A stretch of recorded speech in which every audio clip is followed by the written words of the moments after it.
India गठबंधन जंतर मंतर पर विशाल प्रदर्शन करने वाला है। ऐसे में हमारे साथ बीएसपी सांसद मलूक नागर जी हैं। सर, क्या कहेंगे जिस तरीके से इस बार सांसद जो है निलंबित किए गए 146 सांसद और इसके विरोध में इंडिया गठबंधन प्रदर्शन कर रहा है।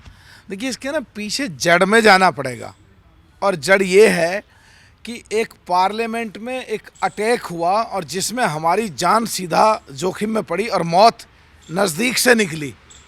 ऐसी स्थिति में और अगर वो असलियत में होते तो टेलीविज़न पे हम अपना इंटरव्यू देने के लिए ज़िंदा नहीं होते। तो इस वजह से सदन में हंगामा हुआ और हंगामे के बाद पिछले 4 सेशन चले नहीं, 2 साल 2.5 साल कोरोना में चले गए।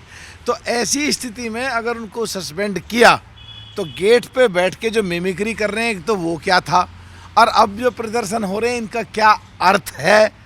तो मैं कहना चाहता हूं कि 2024 के चुनाव को लेके कर रहे हैं सब। इनको किसी चीज़ से, किसी इशू से किसी को भी कोई ज़्यादा लेना देना नहीं है।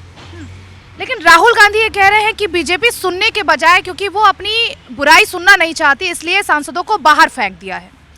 देखिए ये फिर चीज़ को दोबारा से फिर वही प्रश्न है कि किस वजह से वो प्रदर्शन कर रहे थे अंदर।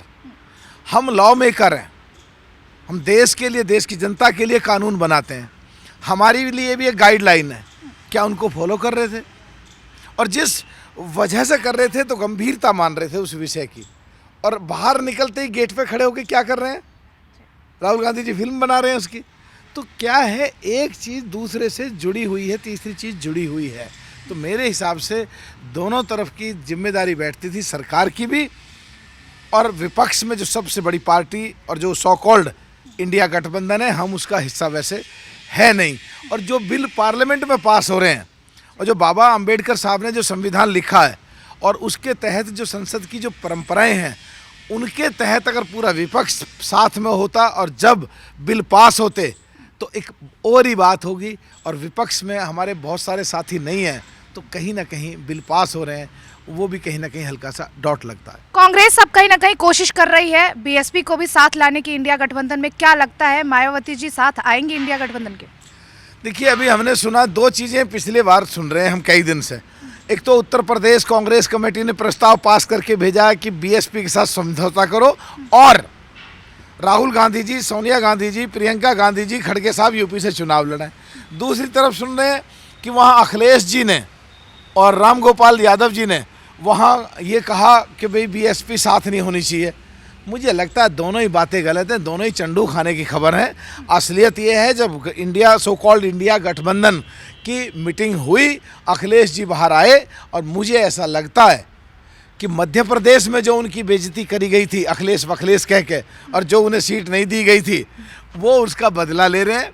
बाहर आके उन्होंने बीजेपी पे हमला बोला रिपोर्टरों के सामने और कांग्रेस पे भी तंज कसा। तो ये बेसिकली तलखी कहीं है। तो सपा और कांग्रेस के बीच में हमसे कोई लेना देना उसका बिल्कुल है नहीं। हम 13.5% वोट लेके इंटैक्ट अपना हमारे पास में खड़े हैं यूपी में। जिधर चले जाएंगे उधर ही तकड़ी जीत हो जाएगी। और आज अच्छी बात एक है कि पूरे देश में चर्चा है कि बीएसपी की, क्योंकि देश के हर प्रदेश में कहीं 9%, कहीं 7%, कहीं 5%, कहीं 4%, कहीं 3%, कहीं 1.5%, हर प्रदेश में हमारी वोट है और 13.5% इंटैक्ट है, जिसके साथ हम हो जाएंगे। यूपी की 80 सीटें उसकी हो जाएंगी और 50 सीटें हम बाहर इम्पैक्ट करेंगे। तो 50 और 80 130 सीटों से शुरुआत होगी और यूपी जिसकी होगी, देश उसका होगा। जहां हम होंगे, सरकार उसकी होगी। एक आखिरी सवाल, क्या इंडिया गठबंधन 2024 में सक्सेस होता दिख रहा है आपको?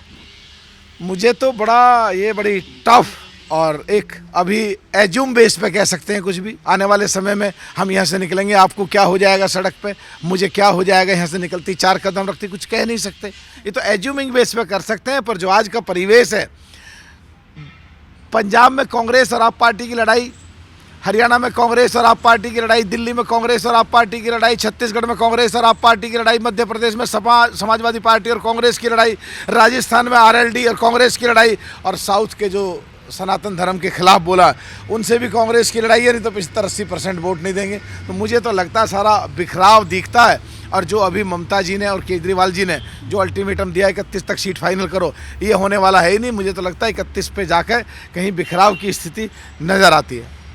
बहुत बहुत शुक्रिया। और ये थे हमारे साथ बीएसपी सांसद मलूक नागर, जिनका साफ तौर पर कहना यह है कि 2024 का वक्त बताएगा कि आखिर होता है क्या।